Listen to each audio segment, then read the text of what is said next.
అధ్యక్షుడైన రోజు నుంచి మన కార్యకర్తలకి అండగా, నాయకులకి అండగా, ఎక్కడ ఏ విషయం అవసరమన్నా కూడా పరిగెత్తుకుంటూ వచ్చి మనకి అండగా నిలబడుతున్నాడు.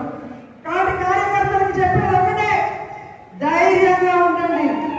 తప్పు చేసిన వాడు ధైర్యంగా ఉన్నప్పుడు తప్పు చేయని మనం, సంక్షేమం అభివృద్ధి చేసిన మనం ఎందుకు భయపడాలని కూడా ఈ సందర్భంగా తెలియజేసుకుంటున్నాం. మీకు నియోజకవర్గంలో నేనున్నాను, జిల్లాలో కరుణాకర్ గారు ఎంపీ ఉన్నారు, రాష్ట్రంలో జగన్మోహన్ రెడ్డి గారు ఉన్నారని కూడా మేము అందరికీ తెలియజేసుకుంటున్నాం. మన పార్టీకి పోరాటాలు కొత్త కాదు. మన పార్టీ పోరాటంలో నుంచి పుట్టిన పార్టీ, ప్రజల కోసం పుట్టిన పార్టీ.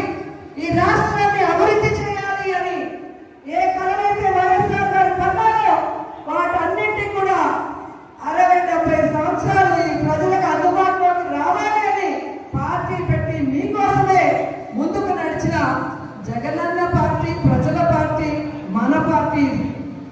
ఎందుకు నేను ఇంతగా చెప్తున్నానంటే, ఈరోజు జగనన్న అనుకున్నవన్నీ సాధించాడు. ఆయన బిజినెస్ మ్యాన్ గా సక్సెస్ఫుల్, ఆయన ఫ్యామిలీ మ్యాన్ గా సక్సెస్ఫుల్, ఆయన సీఎం గా సక్సెస్ఫుల్. ఇంకేం అవసరం ఉంది?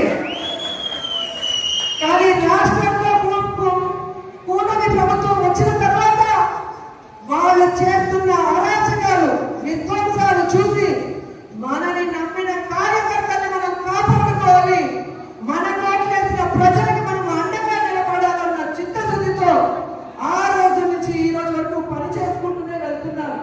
అలాంటి వ్యక్తి కోసం మనం పనిచేయాలా వద్దా? మరి ఎవడో కేసు పెడతాడని ఒకడు, ఎవడో జైల్లో పెడతాడని ఒకడు ఉద్యోగం తీసేస్తాడని ఒకడు ఇలా భయపెడుతూ మనని ఇంట్లో కూర్చోబెట్టాలనుకుంటున్న కూటమి ప్రభుత్వానికి మనం చెప్పాల్సింది ఒకటే, నువ్వు కేసు పెడతావా పెట్టా, జైల్లో పెట్టా,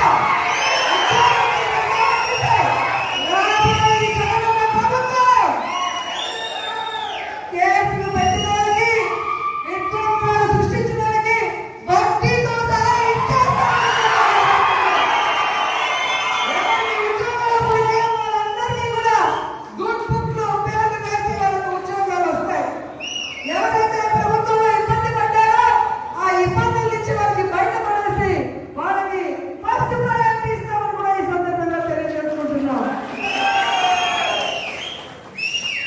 ఇప్పటికే జగన్మోహన్ రెడ్డి గారు ప్రకటించిన విధంగా రైతులకి అండగా రాష్ట్ర వ్యాప్తంగా మొన్ననే పోరాటం జరిగింది. రేపు ఈ విద్యుత్ బిల్లుల పెంపు మీద రాష్ట్ర వ్యాప్తంగా నియోజకాల వారీగా ఉద్యమం జరుగుతుంది. అందరూ కూడా వచ్చి ఆ ఉద్యమంలో పాల్గొనాలి అని కూడా ఈ సందర్భంగా తెలియజేసుకుంటున్నారు. అలాగే జనవరి 3వ తేదీ విద్యార్థుల కోసం ఫీజు రింబర్స్మెంట్ కోసం జగనన్న పిలుపునిచ్చాడు. అందులో కూడా మనం అందరం పాల్గొనాలి, ఈ ప్రభుత్వానికి బుద్ధి చెప్పాలని కూడా ఈ సందర్భంగా తెలియజేసుకుంటున్నాను. ఎందుకంటే మనం సైలెంట్ గా ఉంటే పచ్చ ఛానల్లో అబద్ధాలు చెప్పడం తప్ప ఇంకోటి చేయదు.